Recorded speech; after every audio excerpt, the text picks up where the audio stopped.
যশোরে স্বর্ণের বারসহ পাচারকারী আটক। ৪৯ বিজিবির সফল অভিযান বেনাপোল হতে মোস্তাফিজুর রহমানের প্রতিবেদনে বিস্তারিত। যশোরে ৪৯ বিজিবির অভিযানে ২টি স্বর্ণের বারসহ এক স্বর্ণ পাচারকারীকে আটক করা হয়েছে। ৩০ জুলাই গোপন সংবাদের ভিত্তিতে যশোর ব্যাটালিয়নের একটি টহল দল কোতোয়ালি থানার মাহমুদ প্রোপেন রিফুয়েলিং স্টেশন এলাকায় অভিযান চালায়। অভিযানে ৪২০ গ্রাম ওজনের ২টি স্বর্ণের বার ও একটি মোবাইল ফোন সহ এক ব্যক্তিকে আটক করা হয়। স্বর্ণগুলো তার প্যান্টের কোমরে লুকানো ছিল। আটক হওয়া ব্যক্তির নাম জাহিদ মণ্ডল, বাড়ি রাজবাড়ী জেলার বালিয়াকান্দি থানার দোপপাড়া গ্রামে।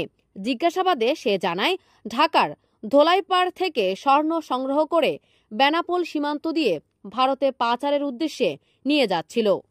আটককৃত স্বর্ণের বাজার মূল্য প্রায় ৬১,৭৯,০০০ টাকা এবং মোবাইল সহ মোট সিজার মূল্য প্রায় ৬১,৯৮,০০০ টাকা। এ বিষয়ে যশোর ব্যাটালিয়নের অধিনায়ক লেফটেন্যান্ট কর্নেল সাইফুল্লাহ সিদ্দিকী জানান, সীমান্ত এলাকায় চোরাচালান রোধে বিজিবির গোয়েন্দা নজরদারি ও অভিযান চলমান রয়েছে।